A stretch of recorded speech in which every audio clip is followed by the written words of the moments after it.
and I had a lot of questions for you, but I settled on this one. In some of your previous writings, you indicated that the reasons why why the West, rather, is great is because of science, technology, and capitalism. My question is, how can you say that Trump makes America great when he's anti-science, denies global warming, anti-capitalism, he is protectionist, and does not believe in things such as the TPP and free trade deals, and has shown a flagrant disregard for democratic institutions through executive overreach?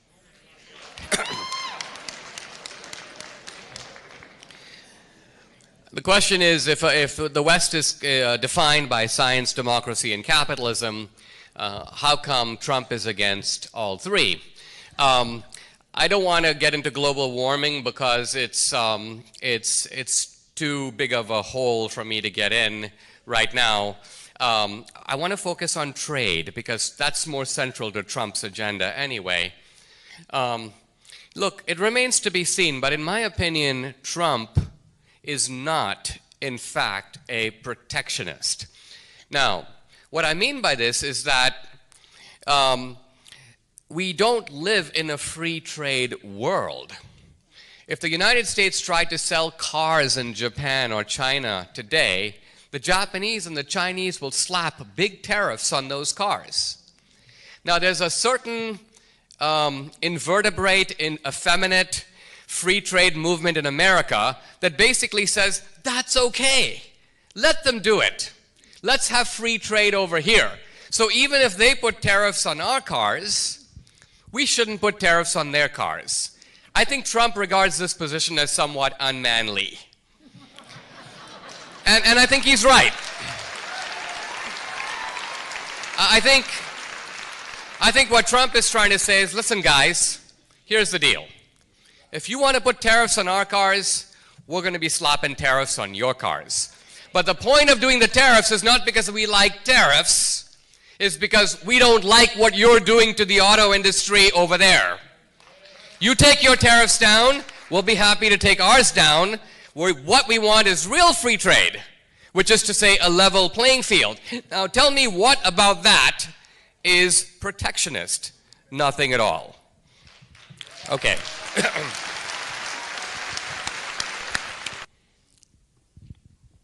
My question pertains to your argument about racism and the Democratic Party historically.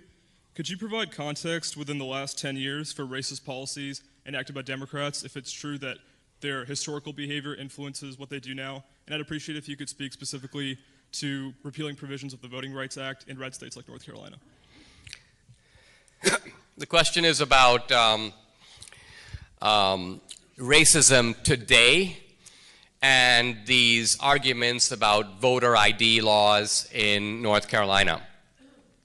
It is true, historically, that a lot of voting rules, from literacy tests to poll taxes, to even, you may say, extreme demands that you produce various types of credentialing, were used by Democrats to prevent blacks from voting. And this was done for 75 years. The same people who did that now pretend to be inflamed about much less onerous, simple ID laws that basically say nothing more than something like produce a driver's license if you're going to vote. Now, I don't deny the historical echo, but the historical echo loses its validity when the voter ID laws are not being pressed by the same people. If one goes today to the Democratic-controlled inner city, and we're talking here about some 24 cities entirely dominated by the Democratic Party, there's not a Republican in sight. I argue that we will see in them now all the 5 features of the slave plantation that Kenneth Stamp outlined in his classic work, The Peculiar Institution.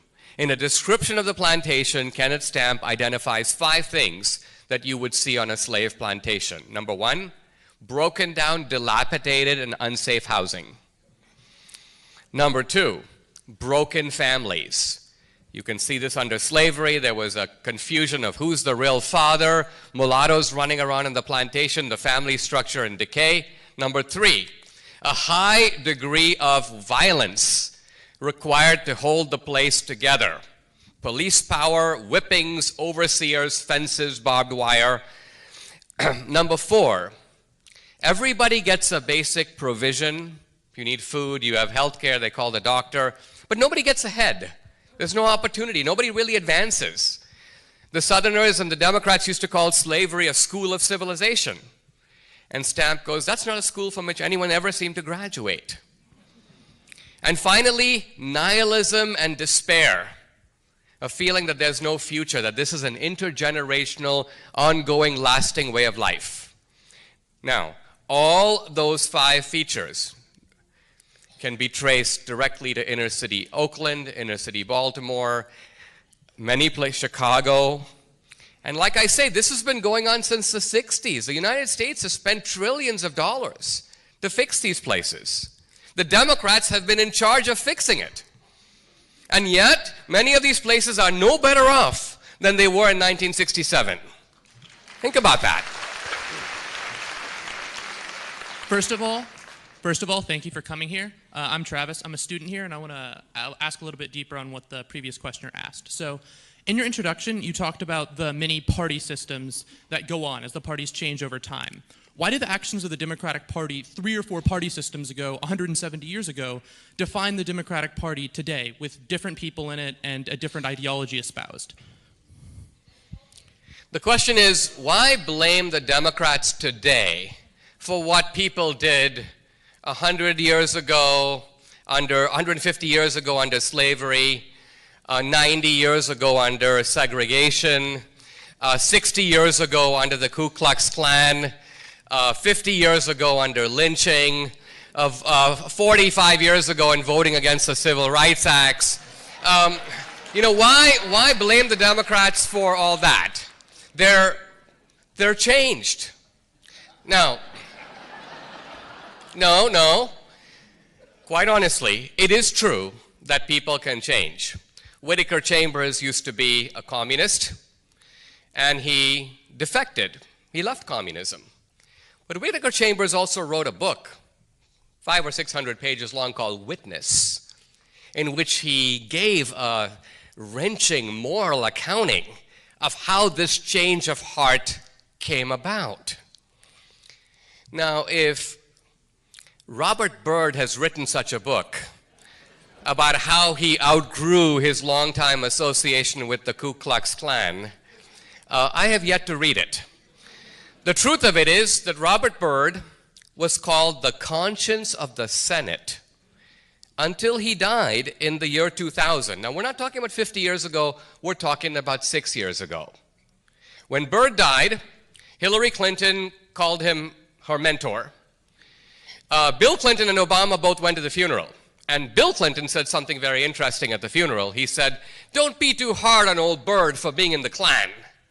He goes, "You had to be in the Klan in order to advance in the Democratic Party."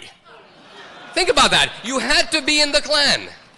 Now, here's my point, and I'll be brief on this. The Democratic Party has never, ever admitted its history. They have never taken responsibility. They have never apologized for it. They have never paid 1 penny in restitution for it. So the very least we should ask of this party of bigotry is that if it wants to claim that it's cleaned up its act and is doing something new, is that they go before the descendants of the people that they killed and mutilated and enslaved and abused, spell out exactly what it is they did, why it is they believe differently. In other words, first produce a moral accounting and an apology, and then we'll see.